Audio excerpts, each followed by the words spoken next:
Yeah, good morning, everyone. So before I start, I would like to thank the organizers for inviting me and giving me the opportunity to speak here. So I want to say that I really enjoy being here. So it's a great workshop with a diverse audience, but despite the diversity, we're still able to talk to each other, which is not a thing taken for granted. So I'm really excited about this this coming together of people here, and yeah, so the title of my talk is Topological Dualities from Matchgate Tensor Networks. This has a physics background, so I should say I'm a condensed matter physicist by training.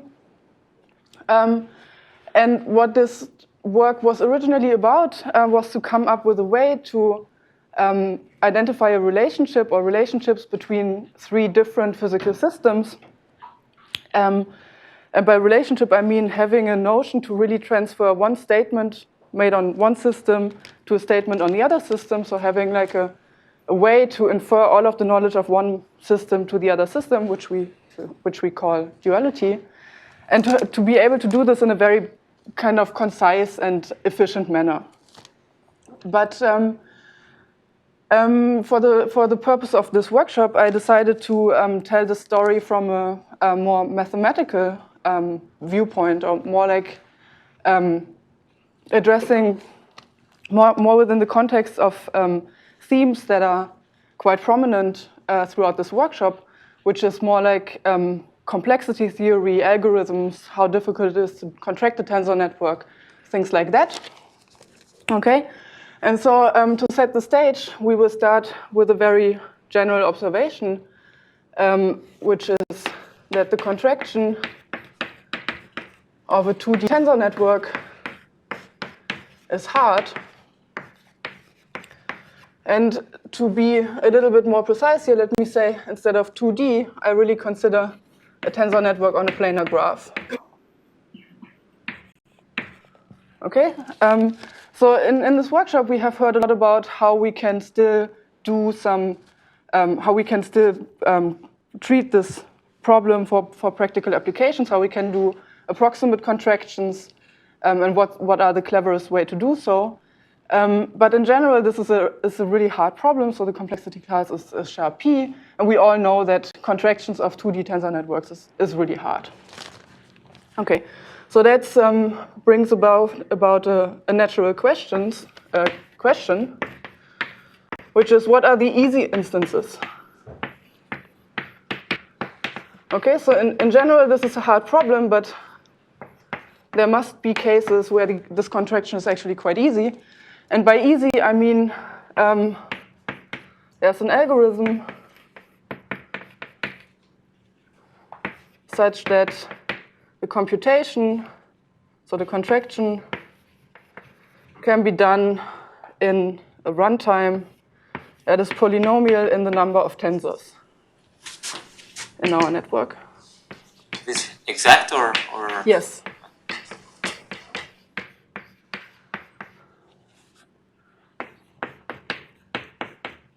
Exact.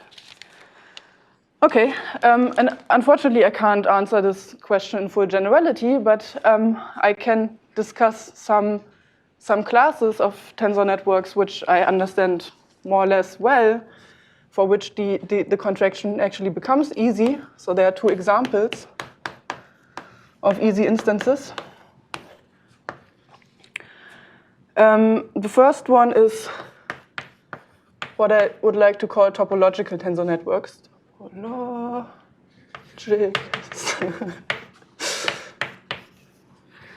Okay, I will probably not give a rigorous definition here, but let me just start off with some very, very concrete, very easy examples.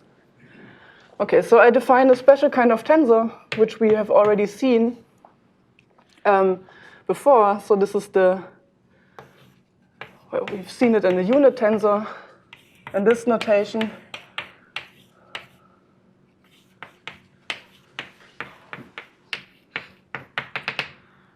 I like to use a slightly different notation for that. So this is a tensor with three indices, so I call it T, A, B, C. And this tensor should be defined such that it's 1 if A is equal to B is equal to C, and 0 otherwise.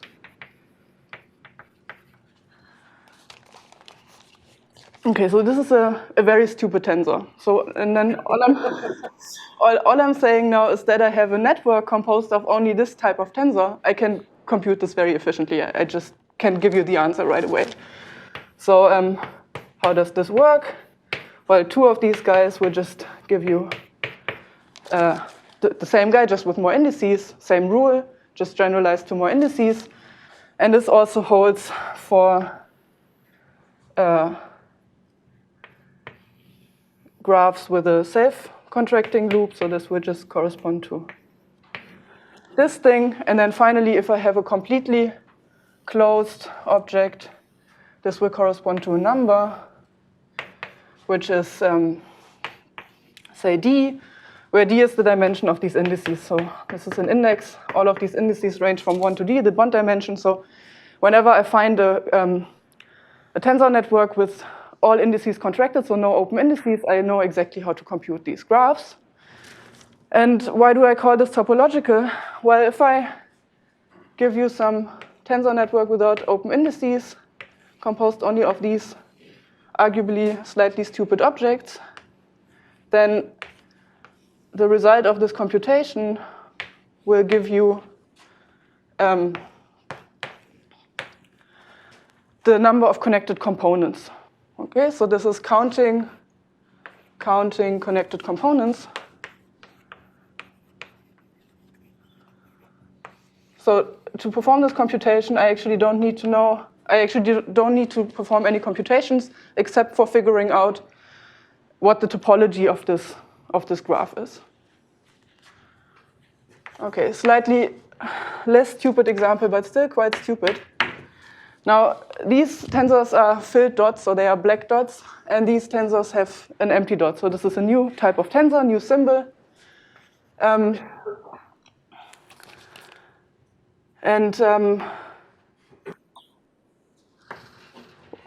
this tensor is evaluated is the following way. So it's 1 if these indices multiply to 1 and 0 otherwise. So what do I mean they multiply to 1? So let's, for the purpose of this talk, be very, very modest and say that these indices label elements in a group. And this is a finite group. And let's say, for the time being, because I'm lazy and I don't want to draw arrow directions, we also say that this is abelian, just for the purpose of this talk and because I'm lazy. And then this is a well-defined notion. I don't need to tell you how exactly I take this group multiplication because it's abelian. Okay, so now a tensor with this property, so the group multiplication tensor also fulfills this very simple simplification rules, much as this Kronecker delta tensor over here. But there's some difference when I consider some closed loops. This will still evaluate to a tensor with the same number of outgoing indices, but I will get a scalar prefactor, which is the size of the group. Okay, so just to walk you through this a little bit, see that this is actually checking out. So let's just verify this equation. So I take some tensor and I consider a configuration with indices A, B, C, D. It's actually A, B, C. So then I know that this index here has to be equal to the value A times B, because all of these guys have to multiply to the identity. And then this one here has to multiply to AB times C. Why is going to have AB inverse? Because I don't care. It's a good point. It's just because unfortunately, I'm lazy, okay? So you're absolutely right. I should say, no, you're right. I should be more careful. I should introduce tensors with arrow orientation. You can do C2 if you want to. Yeah. You're really lazy. A group where all elements are order 2, but you know. Well, yeah, no, you're totally right. Let's Or you can double each edge. Yeah. So it's just. By the way, why does the group have to be abelian? It doesn't. It doesn't. It's just I don't want to draw I all think the evaluation gets. I don't want to draw all the Perfectly well-framed orientations and everything. It's just because if I say it's abelian, I don't need to tell you how. I don't need to assign an orientation. I don't need all the extra decorations that make life more difficult. Okay, but absolutely, it's if you want, you can cross this. I would like to stay with finite. But okay, let's give this a starting point and an orientation, and then we're good. So, are you asserting multiplication of a non-abelian group is easy to compute always? In this case, because all you're doing is Yes. contractions, so at the end of the day, you're just summing over loops. So. Yes, that's what I'm claiming. Yeah. Okay, I need to specify all these orientations, but then at the end of the day, I can infer the orientation of this tensor and the edge orientations from this contraction rule over here. I need to specify starting points in the contraction, so that's why I would really like to stay with abelian. Okay. But there's a sensible way how to generalize this to non-abelian. Okay. Good. So this. Okay. I think everybody has checked the validity of this equation for the abelian case in the meantime anyway, so I can continue. What this does is counting the number of loops in my graph. Okay.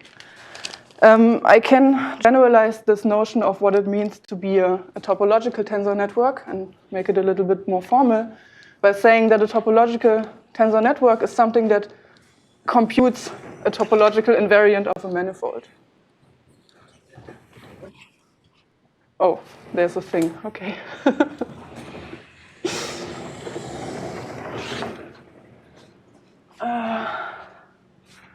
Okay. It's not a precise definition, but say it's a tensor network that computes topological invariance of manifolds.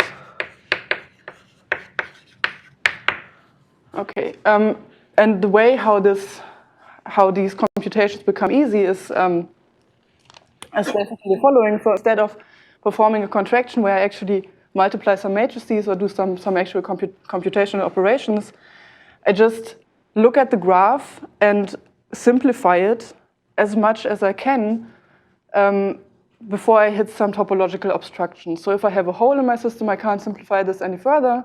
But as long as I don't hit any holes or other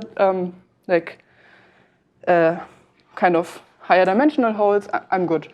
And then I can reduce this to a very simple manifold. So for example, just a sphere, something like that. And then I can take the simplest tensor that represents this sphere topology and just evaluate it. And this will be something that is extremely easy to compute. The difficulty here is then in the genus of the manifold, or in whatever other measure of complexity you have for the topology of your manifold. So it's difficult in, say, the genus. So a contraction algorithm will somewhat scale exponentially. For example, in the genus of the manifold. But you're dealing with planar graphs, so you don't. Yes, exactly. That's why it's simple for planar graphs. It will only get more complicated if I have more complicated manifolds. That's why this is a simple instance. Okay, second example. Match gates. So what are match gates? I will talk quite a little bit about match gates. For those of you who know, match gates are essentially equivalent to free fermionic systems. But I wanted to avoid going too much into physics, so I will. Is this the same Matchgate of Les Valiant Yes. and Ising? Yes. But they didn't use those words. They didn't use match gates? No, they used the word Matchgate. They were talking about fermionic No, systems. that came later. So that was, I think, realized by Bravi and other people later that you can map it to free fermions. That made physicists really happy. Okay. Sorry, why is this, going one step back, why is it exponential in the genus? So if you have a, so let's say you have a, okay, so you take a manifold and you put your tensor network on it. So then you can simplify it until you reach a configuration where, well, okay. And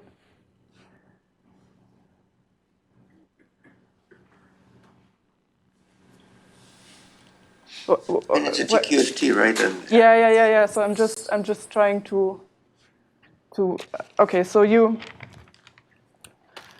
can simplify your graph until you only are left with the bare structure of the manifold, so like a Handel decomposition.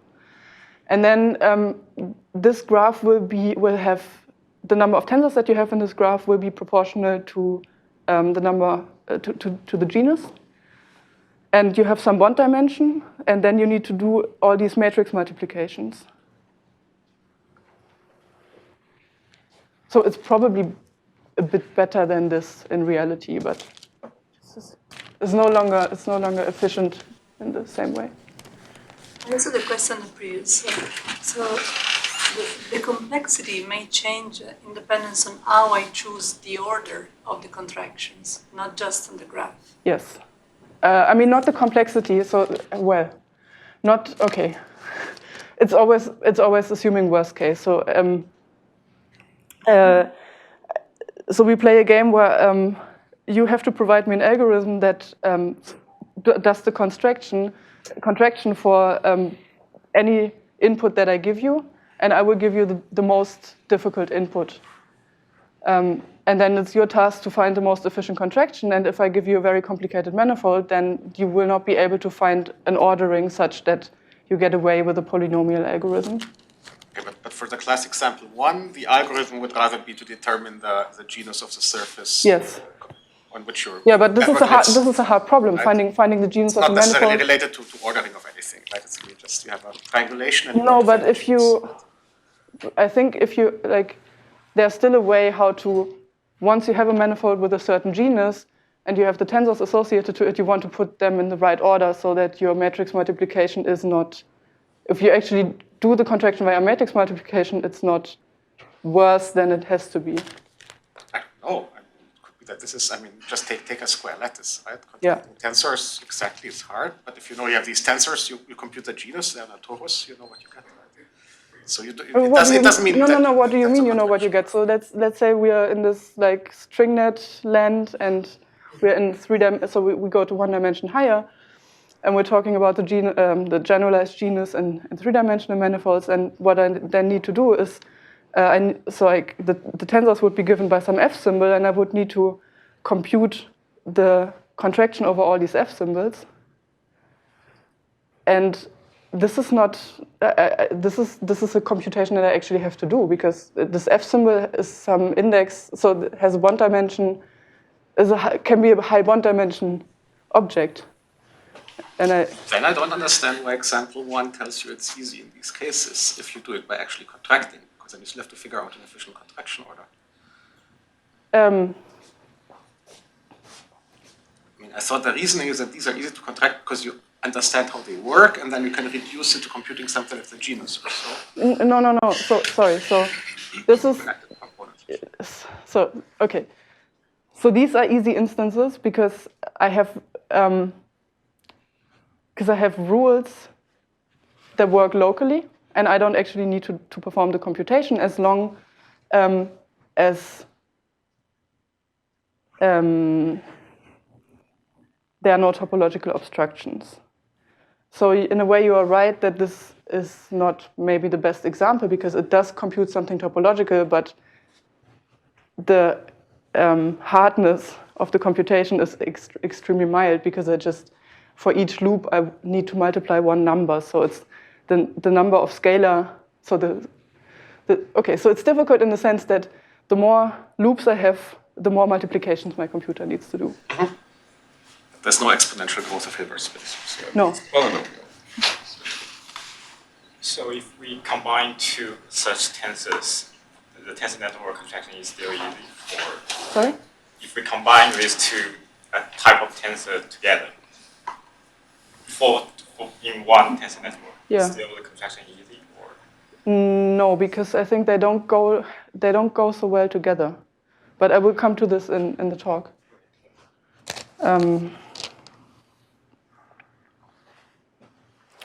Right. Okay. Let's get back to the talk. So, just before I tell you more about match gates, what's funny? That your section 2 Yeah, section 2 is so far. That's section 2. Oh, no, this I will get back to that. It's just the third example is Clifford gates. So just because this is something that you probably know from computational models. So unitary circuit composed of Clifford gates is easy to compute because it just maps Pauli strings to Pauli strings and we don't actually need to perform any contraction. And I'm just mentioning this because I would just say a few words about how match gates and Clifford gates are related. But now we come back to the actual section 2, so where I'm actually talking about match gates. Okay.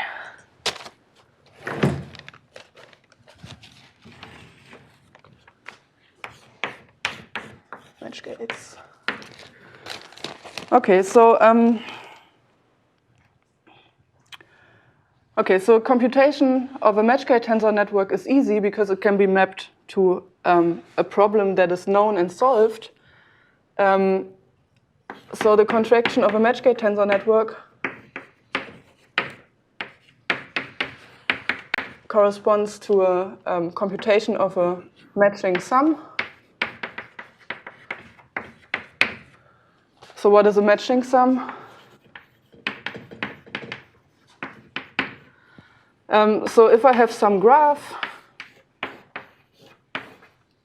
it's very hard to draw irregular things. I always struggle with that. Okay, just some graph. Then we can compute the matching sum M of this graph in the following way. So we need to sum over all matchings. So what is a matching? A matching is a covering of the vertices. So we choose a subset of edges. Choose subset of edges such that every vertex is covered exactly once. So in physics land, we call this a dimer covering. So I need to select some edges such that all vertices are covered. So for example, this would not be a valid matching. But if I modify my graph a little bit, and this is a valid matching. So I sum over all these matchings. And then for each matching, I consider all the edges in this matching and compute the product of the weights associated to the edges. So each of these edges in the graph have some weight, A, I, J. This is vertex I and this is vertex J. And this is a prescription how to compute the matching sum. And now it turns out that there is an efficient algorithm that does this computation. I think this is not really obvious because if you just look at the problem, you would need to enumerate all things and then compute something. So it could be NP or something. That could be tough, but it actually isn't on a planar graph.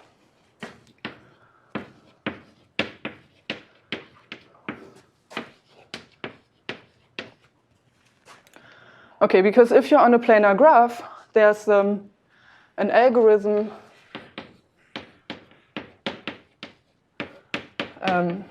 by Fisher and Castelline and Temperley, or it's, at least it has their names. I didn't actually check if it's their algorithm. So the FKT algorithm manages to convert this matching sum problem into the computation of a Pfaffian. So Pfaffian is similar to a determinant, and I think I need more space. Yes. Okay, let me try. There's one hanger. There's one on the left. I think it'll take less time to erase. That might be Maybe. more efficient in terms of time. Oh, this hasn't been used in a while. Okay. Okay, so we can reduce the matching sum problem to a computation of a Pfaffian. So what is a Pfaffian? Okay, so let me just give you an example what a Pfaffian is. So the Pfaffian is similar to a determinant. So it's basically the same formula as the matching sum formula.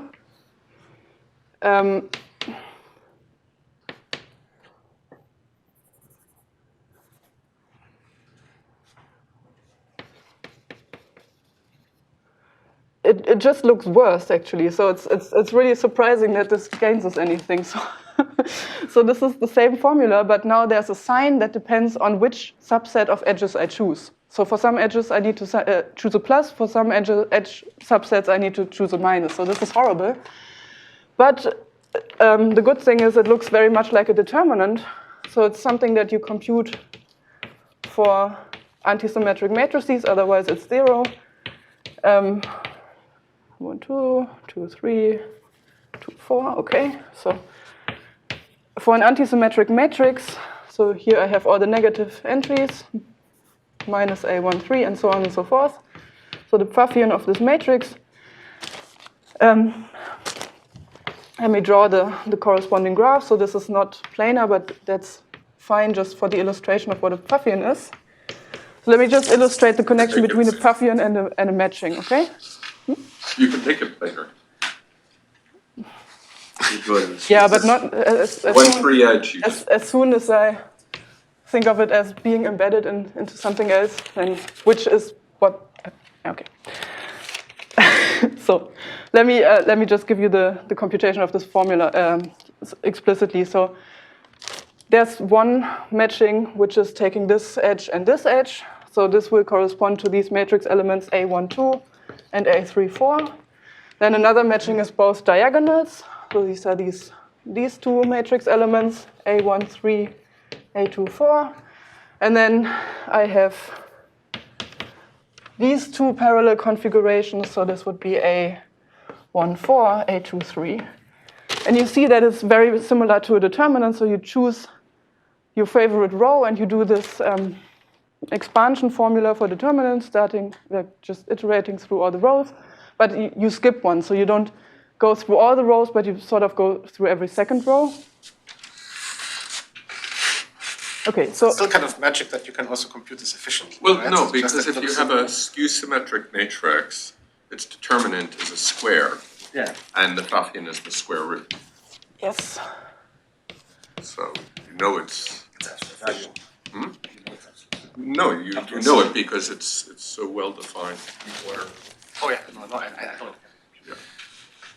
Okay.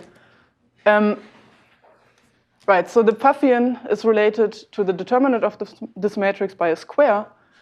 And you can compute the determinant efficiently, and then all you need to worry about is a sign.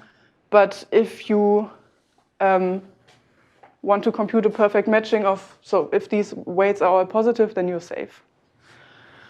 Okay, so now the only question is how to construct. Okay, so now the only thing that we need to do is go from this graph to an antisymmetric matrix, for which we then can compute the Pfaffian, such that this Pfaffian, which has this alternating sign structure, actually coincides with a perfect matching. And this proceeds in the following way. So we choose, so we choose an orientation of the edges in such a way that the potential minus signs that I obtain here cancel exactly. So for example, let's say if I consider this edge A13, when I compute the Pfaffian, I don't use the edge weight A13, but I use the edge weight minus A13. And this will get rid of all these. So I define, from the adjacency matrix of the graph A, I define a adjacency matrix A twiddle, which is related to flipping some of the weights, giving them a minus sign, and this will exactly cancel these sign factors that emerge here. Okay, so this is great. Now we know what a perfect matching is, and what a matching sum is. How does this relate to tensor networks? So there's We still don't know what a Matchgate Tensor network is, I guess. exactly. But to define this, you just need these AIJs? Or Yes. numbers? So I need the graph with all the edge weights.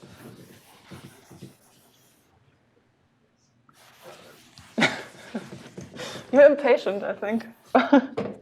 Okay, so how does this relate to tensor networks? So there's one easy direction. So the matching sum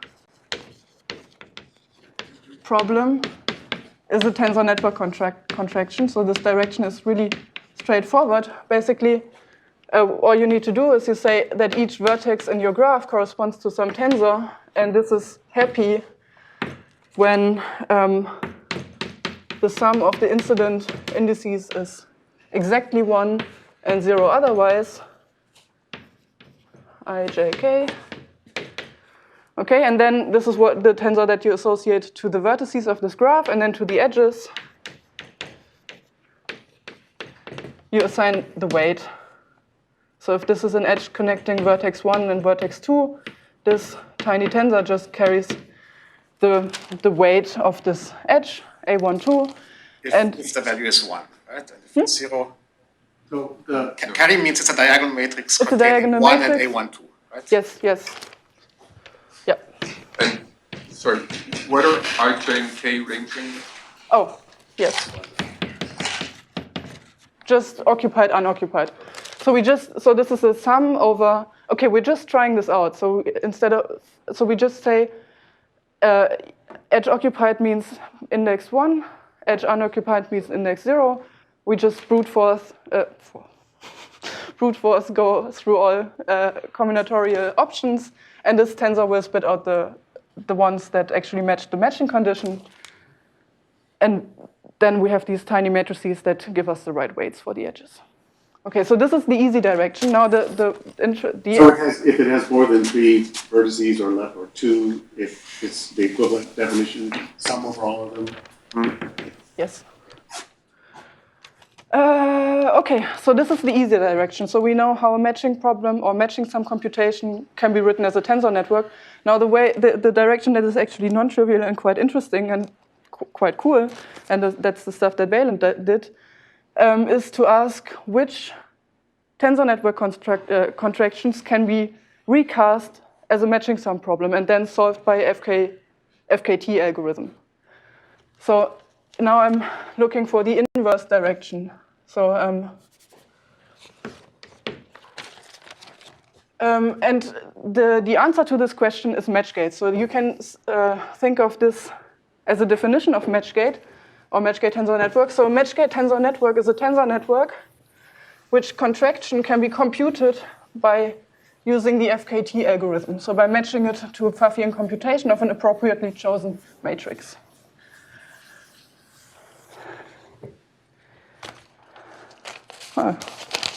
Go through the first page. How many pages do you have? 6. Oh. No, that's fine. Okay. Matchgates. Or Matchgate tensor.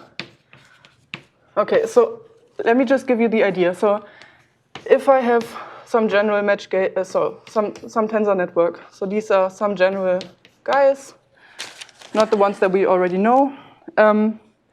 Then I can compute the contraction of this tensor network by the FKT method if I can treat this problem in the following way. I can look at all these edges as a matching problem. So these are still have indices 0 or 1.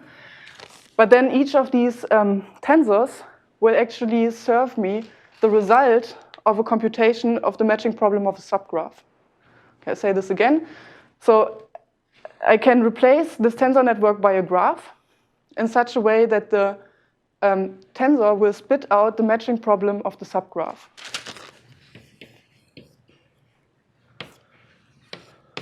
I should use one more index because otherwise it becomes trivial. So these tensors are the same as before from the. No, we don't know those yet. Oh, that's any tensor. Yeah. Okay. So you're asking when can you Yes. relate it to the Okay. dimensions. Yeah. So this is really now the non-trivial result that I can contract a tensor network by the FKT algorithm if and only if the tensors in my network are chosen such that they correspond to subgraphs in a particular fashion and that they spit out so that tensor entries are determined by the matchings of the subgraph. I don't know what subgraph means. Yes. Okay. It's kind of a gadget or something like that. Yeah. You can think of it that way. So is it fair to say that if there is a graph that represents every one of those shaded tensors, then you can represent it by just embedding that graph into the larger tensor network and doing the matching? Yes, yes. But just one thing. So the tensors, that's the planarity is exactly the issue. So what this tensor is doing, so the entries of this tensor determine, they are not just given by a subgraph and the matchings in the subgraph, but they are given in a way that, such that somebody already did the matching here. So it is more, so the graphs that are allowed here are more general than, they don't need to be planar. Because, so it's saying that the tensor already did the potentially difficult non-planar graph computation. Where did the planarity actually enter in the whole story? FKT. Yeah, but how? I think I missed how it entered the FKT. Give me 1 second. It's in the FKT algorithm. So it's being able to assign these minus signs correctly is actually the non-trivial part. And if you have a planar graph, you can find a spanning tree, and then you can find the dual spanning tree, and then you can. Okay, so there's some non-trivial part in this. Yeah, exactly. There's the FKT algorithm runs into a problem on non-planar graphs. Okay, so this. So I don't understand how you took the dot on and replaced it with the more complicated subgraph. Yeah, that's because I haven't explained it yet. So the question is, when can this be done? And that's the assumption, right, that you can do. Yeah. That's just the picture for now. So okay, so let me give you a concrete example, and then maybe hopefully it's clear how the general structure looks like.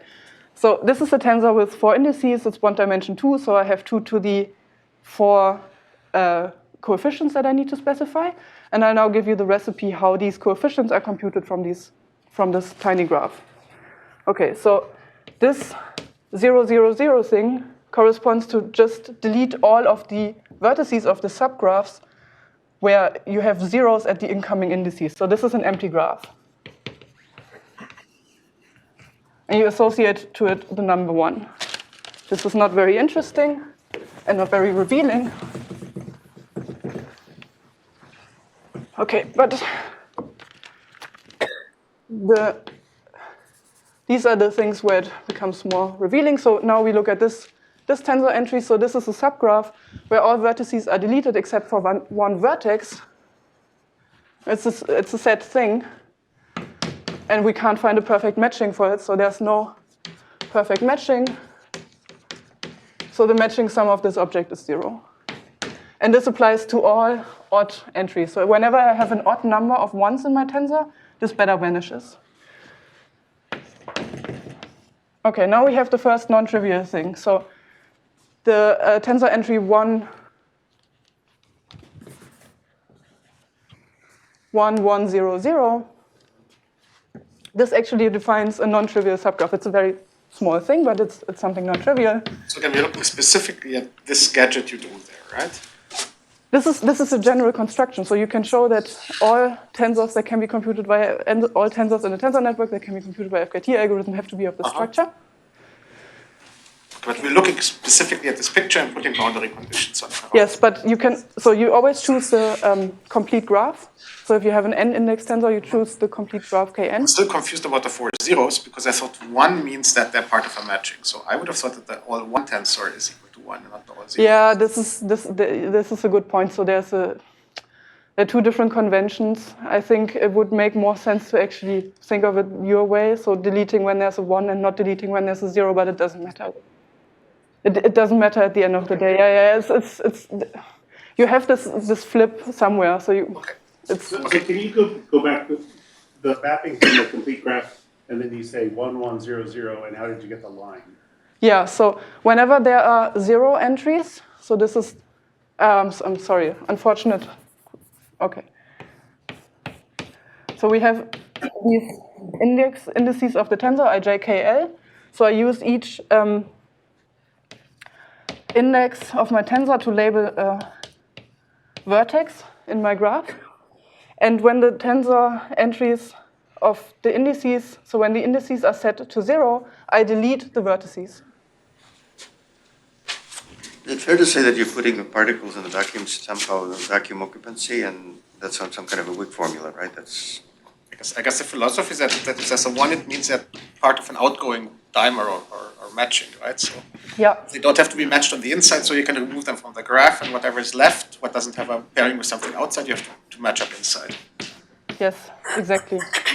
Okay, so all these tensor entries with 2 1s and the rest 0. Okay, so if it's 1, you just erase the external line, essentially. Is that right? Yeah, so if I delete the vertex, so what it means deleting, for example, if I delete the vertex I would be left with only this object here because all these edges would need to go too. And then I just focus on the part of this graph, so just. But over on the right, you don't have any external. Yeah, I just focus on this tiny graph. So when you have a 1, do you just erase the corresponding external line?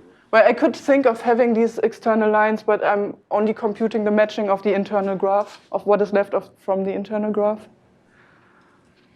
You could, if you think in terms of dimer patterns, you could think that you put a dimer on every 0 link. Yeah, Right? yeah. So it tells you that you have some dimers which are outgoing, and the rest has to Yes, be on this exactly. inside part. So Like dimer pictures, that's you could really think of putting some constraints. So if there's a 0, that means this guy is already occupied, so you can't really play with this vertex occupation anymore. Okay, so let me just give you the last non-trivial thing. So if you so basically to make this consistent, the 1, 1, 1 entry should compute the perfect matching of the full graph that is left. So this means you don't have a dimer here, you don't have a dimer here, you don't have a dimer here, you don't have a dimer here. So the result of this tensor network, this tiny tensor should evaluate to the perfect matching, to the matching sum of this tiny graph. Of this tiny graph, G tiny. And this is given by the Pfaffian of sum A. Okay, now this is really where so this A is storing all of these tensor entries. Okay, and now this is really where the huge reduction in complexity comes from, because instead of specifying the 2 to the n entries of this tensor, I now only specify an n by n matrix. So this is an n by n matrix. So there are n over 2 independent entries because this is an antisymmetric object. So your tensor network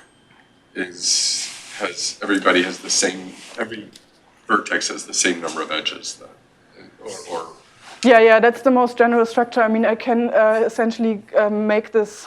Not Yes, that's fine. yes. Just doing sanity. Yes. Okay. Okay, good. So, and then, okay, so let me give you one complementary perspective of how to think about these Matchgate tensors. So we also like to call them, or people like to call them Gaussian, because they are characterized by all their second moments. So second moments means there are 2 1s and the rest is 0. So this is like a 2-point correlation functions for physicists. And there are these n over 2, so n choose 2 different coefficients. So these are the 2-point functions. And then all the higher moments, so this 1, 1, 1, 1 object, the 4-point correlation, this is given in terms of the 2-point function. So this is like a Wick contraction. And this generalizes for tensors with arbitrary indices. So if I have n indices, everything is computable in terms of only these guys, only these n over 2 coefficients. And the way that, for example, the entry 1, 1, 1, 1, 0, 0 is computed is by, again, this subgraph procedure. And in terms of linear algebra, it would correspond to Pfaffians of submatrices. But I think this is all a bit is maybe a bit much for just, and I want to say something to what I'm doing in the last maybe 5 to 10 minutes. But let me just say that this extreme reduction in the number of parameters and this mapping to Pfaffians of a matrix is really the key in why this complexity of the contraction is so low. And then the whole tensor network, that's actually, that really is the beauty of it. So the whole Matchgate tensor network can be written as the computation of a bigger Pfaffian. So this contraction corresponds to the Pfaffian of some bigger matrix. And how does this matrix now look like? So this has the following structure. So we have all the individual, so this is a block matrix, where we have all the individual A matrices that determine our tensor on the diagonals. And then we have some very sparse structure with a couple of ones and zeros. So this really, okay, let me change this. So there's a very sparse matrix that is just the adjacency matrix of the network itself. And then if I compute, the contraction of this whole tensor network can be really performed by computing the Pfaffian of this big matrix. So big sounds scary, but this is actually awesome. So let's say we have tensors with valency at most k. So then the matrix dimension of this M is k times n. If I have n tensors of valency k, this is a k times n dimensional matrix. And the computation of this Pfaffian is polynomial in this parameter kn. So instead of doing this difficult tensor network contraction, I have the polynomial algorithm by computing a Pfaffian.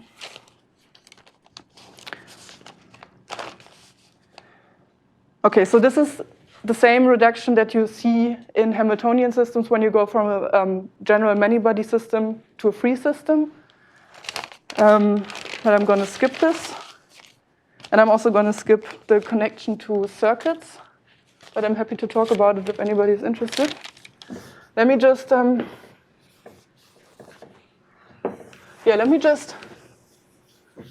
wrap up and go back to these topological dualities from the Matchgate tensor network. So we have a rough understanding of what a Matchgate tensor network now is now. Okay, and then and we still remember these examples about the topological tensor networks and the Matchgate tensor networks. So basically, this whole work is a more or less trivial observation about the fact that there is, if you look at the intersection of these sets, or these topological tensor networks and the Matchgate tensor networks, and ask, are there any tensors which are in both sets? There's at least one. So this is not empty. And in particular, there's one tensor network, so it's a special tensor network, which is really embarrassingly simple. So this is now the Z2 group multiplication. And we can be a little bit more generous by allowing some weight matrices. So these are matrices of this form. Now it's straightforward to check that this tensor is a Matchgate. So for example, okay, so that is the Z2 group multiplication. BC, ABC, Z2 tensor, Z2 multiplication tensor. Okay, so this is a very simple tensor, which both has this topological property, meaning I can contract these guys, and the result will only depend on the number of holes in my lattice. And it is also a Matchgate. So it's easy to check that this is a Matchgate. So you see it has even less parameters than what you could have. So if these are the edges 1, 2, 3, 4, then there are only 4 parameters to determine this object. A Matchgate would allow 6. So this is a Matchgate. And then, okay, so then what we did is we looked at this particular guy and realized, okay, this is a Matchgate. And because it's a Matchgate, I can interpret it as a free fermion system. I unfortunately can't tell you anything about it, but this is stuff that is very well understood so basically physicists are very good at classifying free fermionic phases, so they understand which types of different phases there are in basically all dimensions, whereas we don't really understand what is going on in general many-body systems. And then we can say, oh, well, this is a free fermion system. In which class of this well-classified systems are we? So this is a class D superconductor. And people care about this structure quite a bit because it has some interesting band topology, but okay. Then maybe unsurprisingly, we also can describe the classical mechanics partition function of the 2D Ising model with this guy. And this is where I think things become slightly interesting. Because, and this is also where I kind of want to end with an open question. So if I give you a tensor network composed out of these guys, and I know it's a Matchgate tensor network.